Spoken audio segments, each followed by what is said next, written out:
اللہ وبرکاتہ۔ الحمدللہ وکفا وسلام علی حبیبہ الذی اصطفیٰ، اما بعد فاعوذ باللہ من الشیطان الرجیم، بسم اللہ الرحمن الرحیم۔ قد جاءکم من اللہ نور، صدق اللہ العلی العظیم۔ نادى عليا مظهر العجائب، تجده عونا لك في النوائب، كل هم وغم سينجلي بعظمتك يا الله، وبنبوتك يا رسول الله، وبولايتك يا علي يا علي يا علي۔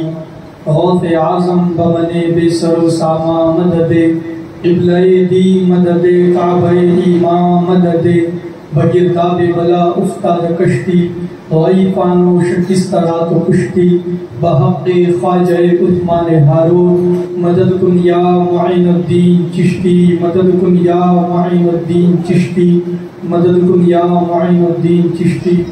الحمدللہ برات پھر ایک مرتبہ سیرت پاک کی اس عظیم الشان محفل میں حاضر آئے ہیں۔ اللہ تعالیٰ کی بارگاہ میں ہم دعا کرتے کہ اللہ رب العزت ہم سب کا یہاں پر آنا قبول فرمائے، اور اس محفل پاک کی برکت سے ایک ماہ رمضان اللہ ہم سب کو مدینے میں نصیب فرمائے۔ آئیے کچھ باتیں سننے اور سنانے سے پہلے اپنے اور ساری کائنات کے مرکز عقیدت حضور رحمت عالم فخر آدم و بنی آدم جناب احمد مجتبیٰ و محمد مصطفیٰ صلی اللہ تعالی علیہ وسلم کی بارگاہ بےکس پناہ میں جس طریقے سے پڑھاؤں میرے ساتھ مل کر پڑھے۔ الصلاۃ والسلام علیک یا رسول اللہ، الصلاۃ والسلام علیک یا حبیب اللہ، وعلی آلک واصحابک یا نور اللہ صلی اللہ تعالی علیہ وسلم۔ گزشتہ محفل میں ہم نے اور آپ نے سرور کائنات صلی اللہ علیہ وسلم کے کلام فرمانے کے تعلق سے کچھ باتیں سننے اور سنانے کی سعادت حاصل کی تھی۔ دائی حلیمہ حضور کو ساتھ لے کر مکہ پہنچتی ہیں، پھر واپس حضور کو اپنے ساتھ قبیلے لے کر کے آتی ہیں۔ میرے پیارے آقا علیہ الصلوۃ والسلام کے پیارے دیوانوں، ایک بات اچھی طرح ذہن نشین کر لے کہ دنیا میں جب کسی کی زندگی کے بارے میں لکھا جاتا ہے، کسی کی تاریخ اور کسی کی ہسٹری لکھی جاتی ہے، تو تاریخ لکھنے والا اور ہسٹری لکھنے والا کسی بھی زندگی کے بارے میں اس وقت سے لکھنا شروع کرتا ہے جب سے اس نے ہوش سنبھالا ہے، اس کے بعد سے اس کی زندگی کو لکھا جاتا ہے، چاہے وہ دنیا کا بڑے سے بڑا مصنف ہو، چاہے بڑے سے بڑا مدبر ہو، چاہے وہ ریفارمر ہو یا بڑے سے بڑا شاعر ہو۔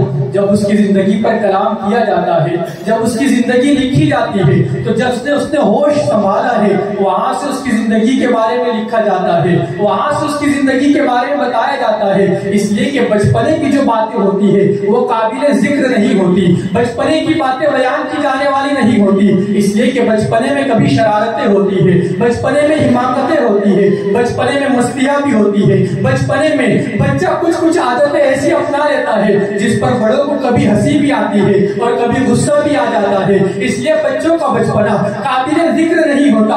اس لیے دنیا کے بڑے سے بڑے مصنف کی جب زندگی لکھی گئی، ریفارمر کی زندگی لکھی گئی، بڑے سے بڑے ادیب اور مدبر کی زندگی لکھی گئی، تو وہاں سے لکھی گئی جہاں سے اس نے ہوش سنبھالا ہے۔ اس کے بچپن کی حماقتیں نہیں لکھی گئی، اس کی بچپن کی نادانیاں نہیں لکھی گئی، لیکن قربان سرور کائنات کی عظمت پر، قربان میرے آقا کی زندگی مبارکہ پر، اس لیے کہ میرے آقا علیہ السلام کی جوانی جس طرح بے مثال ہے، اسی طرح سرور کائنات کا بچپنا بھی بے مثال ہے۔ اس لیے سیرت لکھنے والے جب بھی حضور کی زندگی لکھتے ہیں تو پہلے سرور کائنات کا بچپنا ضرور لکھتے ہیں۔ وہ اوروں کے بچپن ہے جو چھپائے جاتے ہیں، لیکن سرور کائنات کا بچپن مبارکہ محفلوں میں بیان کیا جاتا ہے۔ وہ میرے آقا کا بچپن ہے کہ میرے امام کہتے ہیں اللہ اللہ وہ بچپنے کی پابند اس خدا بھاتی صورت پہ لاکھوں سلام۔ یہ میرے آقا کا بچپن مبارکہ ہے جسے محفلوں میں بیان کیا جاتا ہے۔ میرے پیارے آقا علیہ السلام کی پیارے دیوانوں، سرور کائنات قبیلے میں واپس پہنچ چکے ہیں۔ اب وہ وقت آتا ہے کہ سرور کائنات صلی اللہ علیہ وسلم کے مبارک قدم مبارک سے، میرے آقا کی مبارک تلوؤں سے اب زمین کے ذرے بے ضیاب ہونے والے ہیں، اب سرور کائنات چلنا شروع فرمانے والے ہیں۔ لیکن جب دنیا کے اور بچے جب چلنا شروع کرتے ہیں تو ان کے چلنے کا طریقہ یہ ہوتا ہے کہ بچے پہلے گھٹنوں کے بل چلنا شروع کرتے ہیں، پھر دھیرے دھیرے کھڑے ہونا سیکھتے ہیں، پھر کبھی ڈگمگاتے ہوئے کبھی لڑکھڑاتے ہوئے اپنے قدموں کو آگے بڑھاتے ہیں، گرتے پڑتے بچے چلنا سیکھتے ہیں۔ لیکن سرور کائنات کی عظمتوں پر قربان دائی حلیمہ فرماتی ہے کہ میں نے دیکھا کہ جب مبارک نے چلنا شروع کیا تو حضور گھٹنوں کے بل نہیں چلے، حضور لڑکھڑاتے ہوئے نہیں چلے، بلکہ دائی حلیمہ فرماتی ہے کہ سرور کائنات نے سیدھے چلنا شروع فرمایا ہے، سرور کائنات نے ڈائریکٹ چلنا شروع فرمایا ہے۔ ارے جو پیغمبر پل صراط پر گرنے والوں کو اور پل صراط پر ڈگمگانے والوں کو سہارا دینے آئے ہو، وہ رسول بھلا ڈگمگا کر کیسے چل سکتے ہیں، وہ رسول لڑکھڑا کر کیسے چلتے ہیں؟ سرور کائنات نے ڈائریکٹ چلنا شروع فرمایا۔ اب میرے آقا علیہ السلام کی شان یہ ہے کہ حضور کبھی گھر میں جلمگر ہوتے، کبھی حضور گھر کے صحن میں تشریف لاتے، کبھی صحن میں جلمگر ہوتے۔ اب دائی حلیمہ کہتی ہے کہ سرور کائنات صلی اللہ علیہ وسلم جب گھر کے صحن میں موجود ہوتے، گھر کے آنگن میں موجود ہوتے، تو دائی حلیمہ کہتی ہے کہ میں دیکھتی کہ میرے آنگن سے جب جانوروں کے ریوڑ گزرتے، بکریوں کے ریوڑ گزرتے، تو بکریاں قطار در قطار پہلے سرور کائنات کو سجدہ کرتی، پھر آگے بڑھا کرتی۔ بکریاں آ رہی ہے، سرور کائنات کو سجدہ کرتی، پھر آگے بڑھا کرتی۔ بھیڑیں آ رہی ہے، سرور کائنات کو سجدہ کرتی، پھر آگے بڑھا کرتی۔ دائی حلیمہ کہتی ہے جو بھی جانور میرے گھر کے قریب سے گزرتے پہلے وہ حضور کو سجدہ کرتے، پھر آگے بڑھا کرتے تھے۔ اور میرے آقا کی شان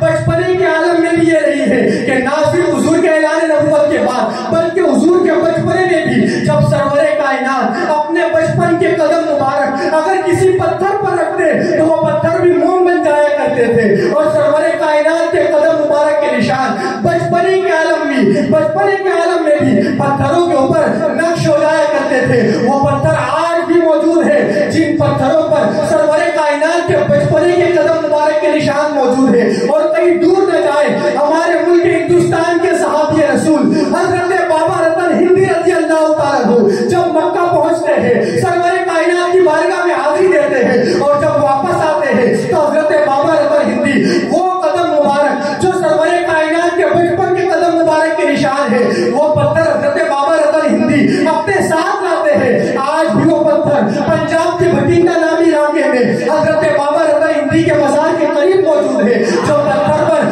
سرور کائنات کے بچپن کے نشان موجود ہے۔ میرے پیارے آقا علیہ السلام کے پیارے دیواروں، دعا کرے کہ اللہ ہمیں وہاں کی حاضری نصیب فرمائے اور وہ قدم مبارک کی زیارت اللہ ہمیں نصیب فرمائے۔ میرے پیارے آقا علیہ السلام کے پیارے دیواروں، حضور کی شان یہ ہے کہ حضور بچپنے کے عالم میں بھی اگر کسی پتھر پر قدم رکھتے تو وہ پتھر موم بن جایا کرتے۔ حضور کے قدم مبارک اس پتھر پر جم جاتے۔ اب میرے آقا کبھی گھر میں تشریف لے جاتے، کبھی آنگن میں تشریف لاتے۔ اب ذرے سرور کائنات کی قدموں کو چوم رہے ہیں، ذرے سرور کائنات کے تلووں کو بوسہ دے رہے ہیں۔ وہ تلوے کہ آسماں گر تیرے تلووں کا نظارہ کرتا تو روز ایک چاند تصدق کو اتارا کرتا۔ ان تلووں کو اب ذرے بوسہ دے رہے ہیں، اور جب ان ذروں نے سرور کائنات کے تلووں کو چومنا شروع کیا، جب ان ذروں نے سرور کائنات کے تلووں کو بوسہ دیا تو ان ذروں کی شان جو ہو گئی کہ میرے امام کہتے ہیں ذرے چڑھ کر تیری پیزاروں کے تاج سر بنتے ہیں، سیاروں کے تاج سر بنتے ہیں۔ جب ذروں نے سرور کائنات کے قدموں کو چوما ہے تو اب وہ ذرے سیاروں کے تاج بن رہے ہیں۔ اب سرور کائنات کبھی گھر میں تشریف فرما ہوتے، کبھی گھر سے باہر تشریف لاتے۔ ایک صبح سرور کائنات دائی حلیمہ کے پاس جاتے ہیں اور جانے کے بعد کہتے ہیں امی جان میرے بھائی نظر نہیں آتے، میرے بھائی کہاں ہے؟ یا حضور نے جن کو بھائی کہا ہے اس سے مراد دائی حلیمہ کے دونوں بیٹے ہیں، دائی حلیمہ کے دونوں شہزادے ہیں۔ حضور نے پوچھا امی جان میرے دونوں بھائی نظر نہیں آتے، آخر میرے دونوں بھائی کہاں گئے ہیں؟ وہ کہاں نظر نہیں آتے ہیں؟ دائی حلیمہ جواب دیتی ہے کہ تمہارے دونوں بھائی جنگل میں بکریاں چرانے کے لیے گئے ہیں، وہ جنگل گئے بکریاں چرانے کے لیے۔ میرے آقا ارشاد فرماتے ہیں کہ اب میں بھی ان کے ساتھ جنگل جایا کروں گا، میں بھی بکریاں چرایا کروں گا۔ میرے آقا علیہ الصلوۃ والسلام دوسری صبح اپنے بھائیوں کے ساتھ جنگل میں بکریاں چرانے کے لیے تشریف لے جاتے ہیں۔ پتہ چلا بکریوں کو چرانا یہ بھی سرور کائنات کی سنت ہے، بلکہ میرے آقا یہ ارشاد فرماتے ہیں کہ اللہ کا کوئی پیغمبر ایسا نہیں جس نے دنیا میں بکریاں نہ چرائی ہو۔ جتنے پیغمبر دنیا میں جلمگر ہوئے انہوں نے بکریاں چرائی۔ جب میرے آقا نے یہ ارشاد فرمایا تو صحابہ نے پوچھا یا رسول اللہ کہ آپ نے بھی بکریاں چرائی ہے؟ میرے آقا ارشاد فرماتے بالکل میں نے بھی بکریاں چرائی ہے۔ ہر پیغمبر، جتنے بھی پیغمبران نظام اس روئے زمین پر آئے ہیں، اس دنیا میں آئے ہیں، تمام پیغمبران نظام نے بکریاں چرائی ہے۔ آخر پیغمبران نظام کو یہ بکریاں چرانے کا وصف کیوں دیا گیا؟ آخر انہیں یہ بکریاں چرانے کی صفت کیوں دی گئی؟ یہاں پر علماء اس کی بے شمار حکمتیں بیان فرماتے ہیں، بے شمار وجوہات بیان فرماتے ہیں۔ اس میں سے ایک وجہ اہل سیر یہ لکھتے ہیں، صاحب تفسیر یہ لکھتے ہیں، فرماتے ہیں کہ پیغمبران نظام کی بکریاں چرانے کے پیچھے بے شمار حکمتوں میں سے، بے شمار وجوہات میں سے ایک حکمت یہ ہے کہ بکریاں چرانا بڑا مشکل کام ہوتا ہے، بڑا کٹھن کام ہوتا ہے، اس لیے کہ بکریاں چرانے میں اور بھیڑیں چرانے میں بڑا فرق ہوتا ہے۔ جو بھیڑ ہوتی ہے جسے عام طور پر ہم گھیٹا اور میڈھا بھی کہہ لیتے ہیں، ان کو چرانا بڑا آسان ہے، اس لیے کہ ایک بھیڑ جب آگے بڑھتی ہے تو دوسری بھیڑ جو ہوتی ہے وہ اپنی گردن جھکا کر، اپنا سر جھکا کر اس بھیڑ کے پیچھے چلنے لگتی ہے۔ لیکن بکریوں کا معاملہ ایسا نہیں ہوتا کہ ایک بکری آگے نکل گئی تو دوسری بکری بھی اس کے پیچھے چلنے لگے گی، بلکہ بکری اپنا راستہ خود بنانا چاہتی ہے۔ ایک بکری آگے بڑھتی ہے تو دوسری بکری اپنا راستہ خود نکالتی ہے، تیسری بکری اپنا راستہ خود نکالتی ہے، چوتھی بکری اپنا راستہ خود چنتی ہے۔ بکریوں کے مزاج مختلف ہوتے ہیں، وہ اپنے طریقے نکالتے ہیں، اپنے راستے نکالتے ہیں۔ تو فرمایا گیا بکریوں کو چلانا بڑا مشکل کام ہے، انہیں ایک ساتھ رکھنا بڑا مشکل کام ہے۔ بکریوں کو ایک راہ پر چلانا، ایک ساتھ چلانا یہ بڑا کٹھن کام ہے۔ جب چرواہا بکریوں کو چلاتا ہے، بکریاں الگ الگ راستے نکل جاتی ہے، پھر وہ ایک جگہ جمع کرتا ہے۔ لیکن ایک وقت ایسا بھی آتا ہے کہ چرواہا اپنی محنت اور اپنی مشقت سے بکریوں کو اس طرح اپنے سے مانوس کر لیتا ہے کہ پھر کئی سو کی تعداد میں بھی اگر بکریاں ہوتی ہے تو چرواہے کی ایک آواز پر ساری بکریاں ایک جگہ جمع ہو جاتی ہے۔ یہ چرواہا اپنی محنت سے کرتا ہے، یہ اپنی مشقت سے کرتا ہے، بلا تمثیل و بلا تشبیہ۔ علماء فرماتے ہیں کہ انبیاء کو بکریاں چرانے کا وصف اس لیے عطا کیا گیا، دراصل یہ تمہید دی جا رہی ہے انبیاء اکرام کو، یہ انبیاء اکرام کو بتایا جا رہا ہے کہ جس طرح تم نے بکریوں کو چلایا ہے، بکریوں کو ایک راستے پر لایا ہے، ایک وقت ایسا آئے گا کہ یہ انسان بھی مختلف مزاج کے ہیں، یہ انسان بھی اپنا راستہ خود بنانا چاہتے ہیں، یہ بھی اپنا راستہ خود چلنا چاہتے ہیں، یہ بھی اپنی منزل خود تلاش کرنا چاہتے ہیں۔ تمہیں بکریاں چلانے کا وصف اس لیے دیا جا رہا ہے کہ جس طرح تم نے تمام بکریوں کو ایک جگہ پر جمع رکھا ہے، اسی طرح تم نے انسانوں کو بھی ایک جگہ پر جمع کر دینا ہے اور انہیں ایک راہ پر چلانا ہے، انہیں صراط مستقیم کے راستے پر گامزن کر دینا ہے۔ دراصل بکریاں چلانے کی یہ تمہید انبیاء کو دی جا رہی ہے اور یہ بتایا جا رہا ہے کہ جب تم بکریاں چلاتے ہو، بکریوں کو ایک راستے پر چلاتے ہو، ایک ساتھ رکھتے ہو اور بھیڑیوں سے اپنی بکریوں کی حفاظت کرتے ہو، جب تم پیغمبر اپنی اعلان نبوت کا اعلان کرو گے اور جب تمہاری امت ہوگی اور تمہیں جب اسے سنبھالنے کی ذمہ داری دی جائے گی تو تمہاری امت کے انسان الگ الگ راستے پر چل پڑیں گے،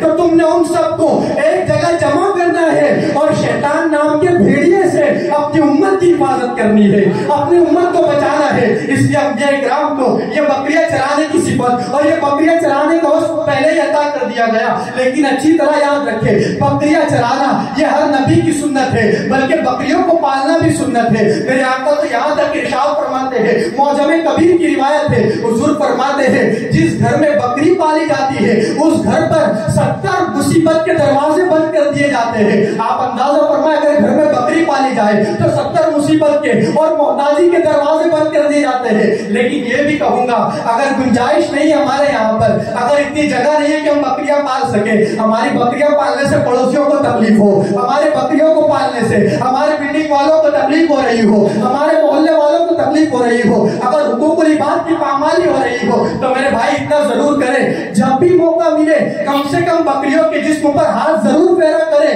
اس لیے کہ بکریوں کے جسم پر ہاتھ پھیرنا یہ بھی سرور کائنات کی سنت ہے، یہ بھی میرے آقا کی سنت ہے۔ دائی حلیمہ تو کہتی ہے کہ جب حضور تشریف لائے تھے تو حضور کے آنے سے پہلے ہمارے گھر میں 7 بکریاں تھی، لیکن جب حضور نے بکریوں پر ہاتھ پھیرنا شروع فرمایا تو وہ 7 بکریاں کب 700 میں تبدیل ہو گئی پتہ ہی نہ چلا۔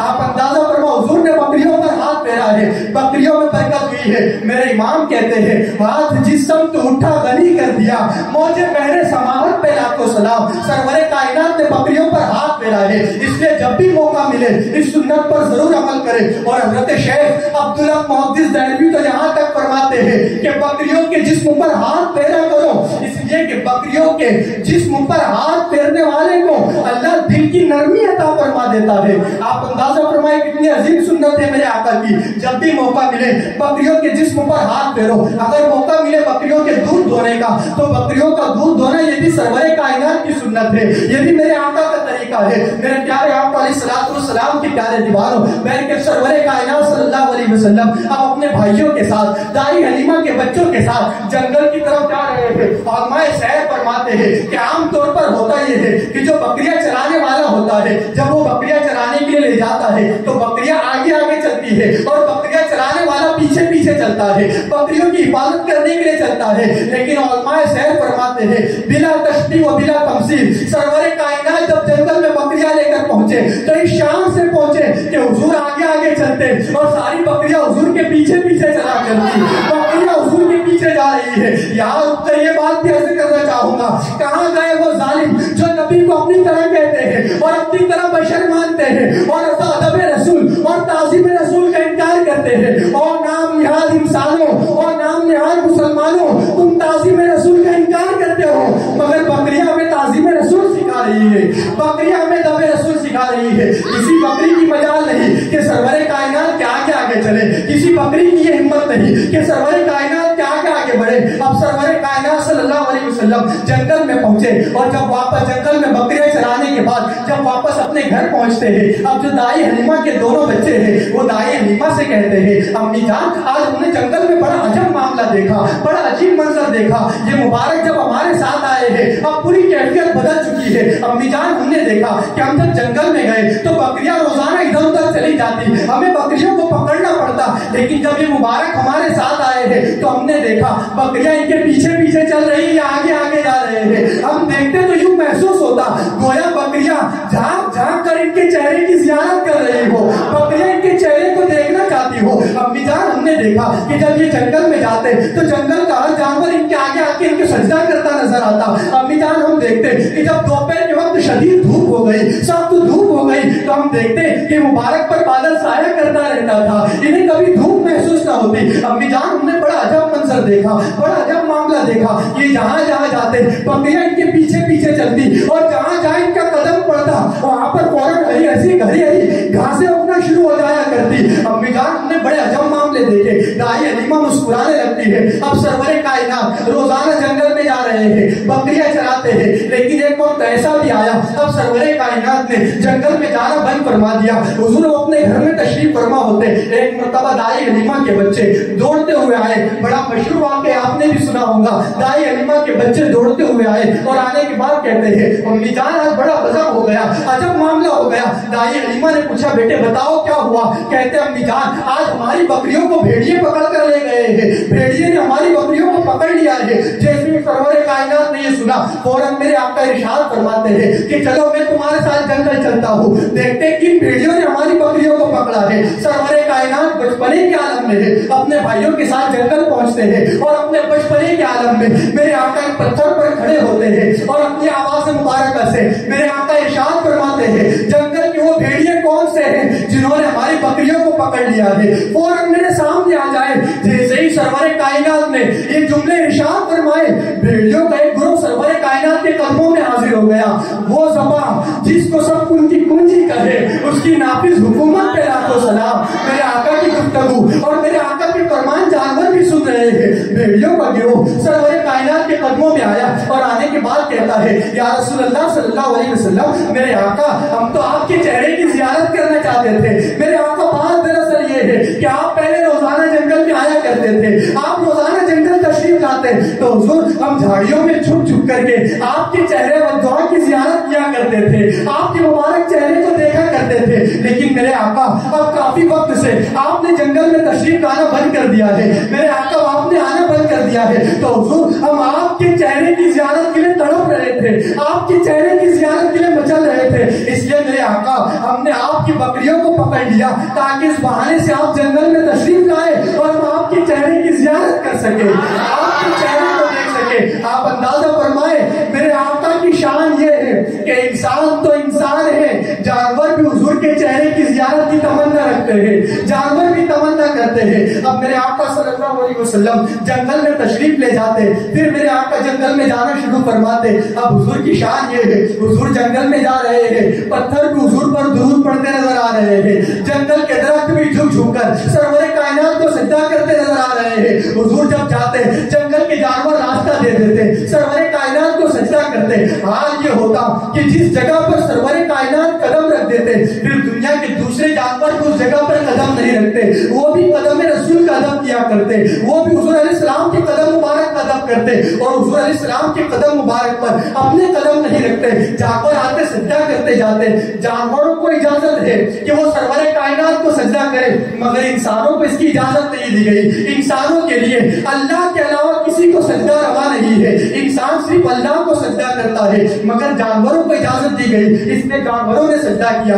بکریوں نے سجدہ کیا، درختوں نے سجدہ کیا، شجر و حجر نے سجدہ کیا۔ ایک مرتبہ صحابہ نے بھی تمنا ظاہر کی، جب ایک اونٹ آیا دوڑتا ہوا اور سرور کائنات کو سجدہ کیا تو صحابہ نے میرے آقا کی بارگاہ میں عرض کی، یا رسول اللہ یہ جانور آپ کو سجدہ کرتے ہیں، میرے آقا آپ ہمیں اجازت عطا کریں، ہم بھی آپ کو سجدہ کرنا چاہتے ہیں، میرے آقا ہمیں بھی اجازت دے دیں۔ میرے آقا نے منع فرما دیا کہ نہیں، انسانوں کے لیے اللہ کے علاوہ کسی کو سجدہ نہیں۔ لیکن فقہاء کرام یہاں پر بڑی پیاری بات ارشاد فرماتے ہیں، کہتے ہیں کہ اپنے دل میں سرور کائنات کو سجدہ کرنے کی تمنا رکھنا یہ بھی صحابہ کرام کی سنت ہے۔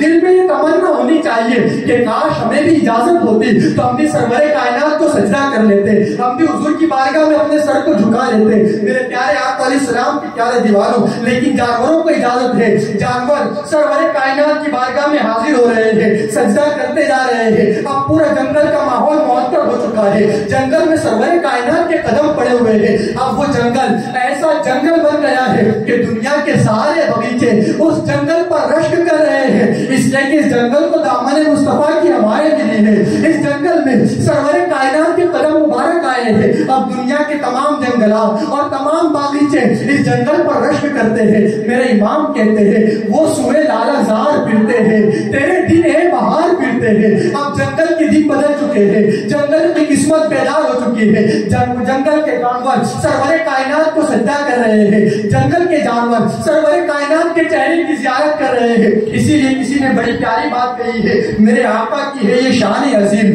جانور بھی کرے جن کی تعظیم، سنگ کرتے ہیں ادب سے تسلیم اور پیر سجدے میں گرا کرتے ہیں۔ میرے پیارے آقا علیہ السلام کی پیارے دیوانوں، اب میرے آقا علیہ السلام کی شان یہ ہے، ایک مرتبہ میرے آقا اپنے بھائیوں کے ساتھ پھر جنگل میں تشریف لے جاتے ہیں۔ جنگل کا ماحول معطر ہے، جنگل کی فضا معطر ہے، جنگل کا ماحول تبدیل ہو چکا ہے، لیکن اسی ماحول کے اندر دائی حلیمہ کے بچے بڑا عجیب منظر دیکھتے ہیں، بڑا عجب ماحول دیکھتے ہیں، اور دائی حلیمہ کے بچے اس منظر کو دیکھ کر گھبرا جاتے ہیں اور فوراً دوڑتے ہوئے اپنی امی دائی حلیمہ کے پاس جاتے ہیں اور کہتے ہیں امی جان آج غضب ہو گیا، آج غضب ہو گیا۔ دائی حلیمہ گھبرا جاتی ہے، پوچھتی ہے بیٹے کیا ہوا؟ کہتے ہیں امی جان ہم نے بڑا عجب معاملہ دیکھا کہ کوئی دو نورانی چہرے والے آئے ہیں اور انہوں نے مبارک کو پکڑ لیا ہے اور انہوں نے مبارک کو ایک پتھر پر لٹا دیا ہے اور مبارک کے سینے پر چاٹ کرنے لگے ہیں۔ امی جان غضب ہو گیا ہے۔ جیسے دائی حلیمہ نے یہ سنا، یہ باتیں سنی، دائی حلیمہ گھبراتی ہے اور فوراً جنگل کی طرف نکلتی ہے۔